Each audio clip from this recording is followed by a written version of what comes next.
اسی طرح سے قرآن حکیم سے یہ ثابت ہے کہ بالکل ابتدائی دور میں جو مکی دور ہے، بالکل اس کا ابتدائی زمانہ، سورہ نون کے آخر میں جو مذکور ہے کہ یہ کوشش کی گئی تھی کہ کچھ ایسے لوگوں کے ذریعے سے کہ جن کی قوت ارادی ان کی نگاہوں میں بہت مرتکز ہو جاتی ہے، یہ عملیات میں ایک خاص معاملہ یہ بھی ہوا کرتا تھا، اور اب بھی شاید کچھ لوگ یہ پریکٹس کرتے ہیں کہ اگر باقاعدہ ریاضت کر کے اپنی نگاہوں میں ایک خاص قسم کی تاثیر پیدا کر لی جائے، بلکہ مولانا امین احسن اصلاحی صاحب نے اس کا تذکرہ کیا تھا ایک مرتبہ جب زمانہ طالب علمی میں نے 2 تربیت گاہیں منعقد کی تھیں، اور اس میں درس قرآن مولانا اصلاحی صاحب نے دیا تھا کہ آج کل بھی بعض لوگ یہ کرتے ہیں کہ رات کے پچھلے پہر اٹھ کر نہا دھو کر سفید براق کپڑے پہن کر پھر بیٹھتے ہیں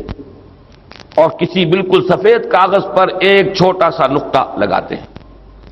اور پھر نگاہوں کو اس پر جمانے اور مرتکز کرنے کی مشق کرتے ہیں۔ کتنی دیر تک پلک جھپکے بغیر آپ اس نقطے کو دیکھ سکتے ہیں۔ اگر یہ مشق کی جائے، یہ ایکسرسائز کی جائے، یہ ریاضت کی جائے تو آنکھوں میں ایک ایسی چمک پیدا ہو جاتی ہے کہ اگر گھور کر کسی کو دیکھا جائے تو اس کی قوت ارادی کو آپ مزمحل کر سکتے ہیں، وہ ایک دم دبا ہوا محسوس کرے گا اور آپ کا غلبہ اس کے اوپر ہو جائے گا نفسیاتی اعتبار سے۔ اسی طریقے کا کوئی عمل تھا جو نبی اکرم صلی اللہ علیہ وسلم پر بھی آزمایا گیا تھا۔ لَيَزْلَقُونَكَ یہ آیا ہے سورہ نون کے آخر میں، بِأَبْصَارِهِمْ لَمَّا سَمِعُوا الذِّكْرَ، یہ لوگ چاہتے ہیں کہ اپنی نگاہوں کے ذریعے سے آپ کو پھسلا دیں، آپ کے قدم ڈگمگا دیں، آپ کی قوت ارادی کو کچل دیں۔ لما سمعوا الذکر ویقولون انہ لمجنون، جس وقت کہ سورہ نون کے آغاز میں بھی آیا ہے تذکرہ کہ حضور کو کہا گیا کہ آپ کو جنون کا کوئی عارضہ ہو گیا ہے یا آپ پر کوئی آسیب آ گیا ہے، اور آخری آیت بھی جو ہے وہ آخری حصے میں پھر اسی کا یاد ہے، وَإِنَّهُمْ لَيُزْلِقُونَكَ بِأَبْصَارِهِمْ لَمَّا سَمِعُوا الذِّكْرَ وَيَقُولُونَ إِنَّهُ لَمَجْنُونٌ وَمِن شَرِّ حَاسِدٍ إِذَا حَسَدَ، اور حسد کرنے والے کے حسد سے جبکہ وہ حسد کرے۔ اب حسد کے ساتھ ہی نوٹ کر لیجئے، اگرچہ یہاں تو مذکور نہیں ہے، یہ نظر کا لگ جانا، عین العین حق، بعض روایات میں آیا حضور نے فرمایا اس کے اندر اثر ہے۔ انسان کسی حاسدانہ نگاہ کے ساتھ کسی پر نگاہ ڈالتا ہے، اس میں زہر ہے، یہ نگاہیں مسموم ہیں، اس میں زہر ہے موجود، سمی اثرات ہیں اور اس کے اثرات تو پڑتے ہیں۔ اور یہ جیسا کہ میں عرض کر رہا تھا کہ جدید دور میں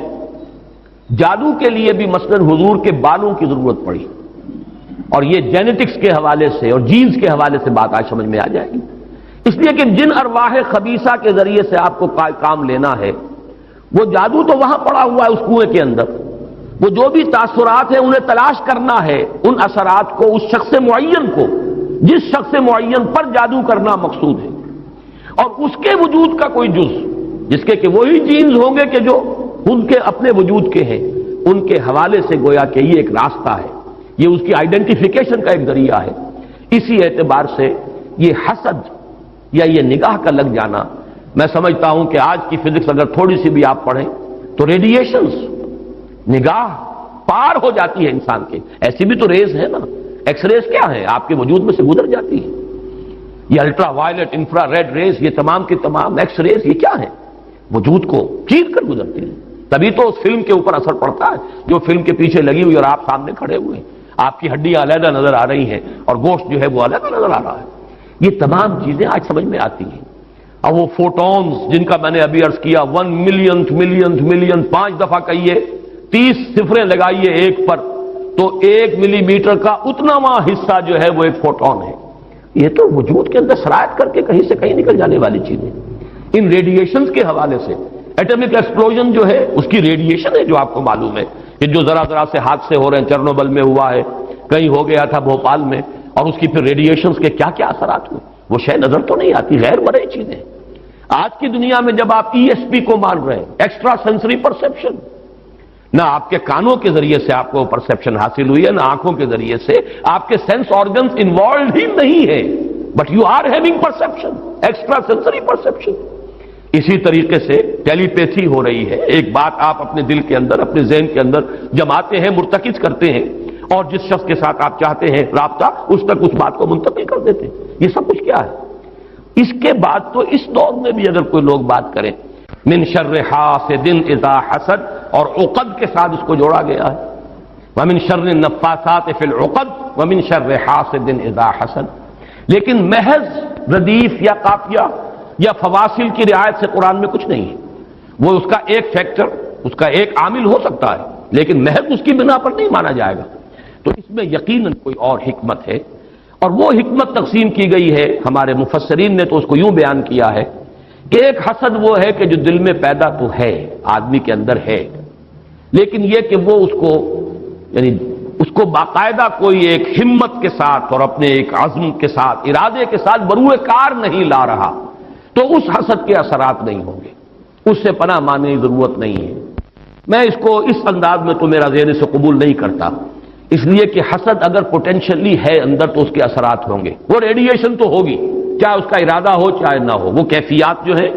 وہ اس کے سانس سے، اس کی آنکھ سے، اس کے وجود سے، وہ اندر اگر زہر گھل گیا ہے تو اس کے وجود سے نکلنے والی ساری شعاعیں جو ہیں ان کے اندر وہ اثر موجود ہوگا، وہ مسموم ہوں گی، زہر ان میں ملا ہوا ہوگا، اس کے اثرات ہوں گے۔ البتہ یہ کہ اس کے دو درجے ہم قائم کر سکتے ہیں، اور وہ یہ کہ ایک ہے غیر شعوری حسد، ابھی آپ کو اندازہ نہیں ہے، اندر ہی اندر کھچڑی پک رہی ہے، وہ اور بات ہے، لیکن جب یہ اس درجے کو پہنچ جائے کہ شعور کی سطح پر آ جائے،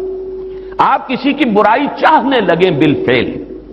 آپ چاہیں کہ اس کے اندر اگر یہ فضیلت کی بات ہے تو یہ سلب ہو جائے، اس کو پاس اگر یہ نعمت ہے تو یہ نعمت اس سے چھن جائے، مجھے مل جائے، یہی ہے اصل میں جس کو غبطہ اور حسد کا فرق کہا جاتا ہے۔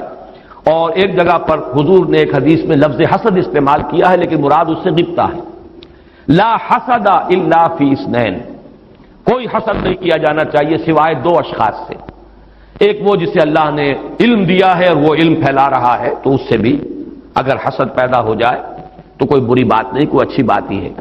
اور ایک یہ کہ کسی کو اگر دولت دی ہے اور وہ دولت پھیلا رہا ہے اور عام کر رہا ہے، لوگوں کو اس کے خلق کے لیے خرچ کر رہا ہے تو اس سے بھی حسد۔ لیکن یہاں حسد غبطہ کے معنی میں، غبطہ یہ ہے کہ کسی میں کوئی خیر آپ کو نظر آئے تو آپ اللہ سے دعا کریں پروردگار مجھے بھی یہ خیر عطا کر دے، یہ غبطہ ہے۔ اور حسد یہ ہے کہ اس سے یہ شے چھن جائے، یہ ہے در حقیقت کہ جو بری شے ہے کہ کسی نعمت کا کسی دوسرے شخص سے سلب ہو جانا، اس کی خواہش جب پیدا ہو جائے اور جب یہ شعوری سطح پر آ جائے، یعنی ایک ہے اس کا ایک وہ جو جس سے کہ ابھی اتنی اس کی انٹینسٹی نہیں ہے کہ اس سے وہ ریڈیشن ہو،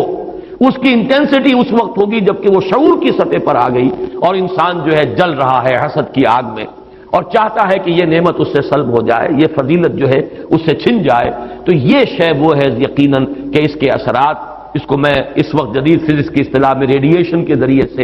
اس میں لفظ واضح کر رہا ہوں، اس کے اثرات ممتد ہوتے ہیں، اور اس کے شر سے بھی پناہ مانگنے کی یہاں ہمیں تلقین کی گئی۔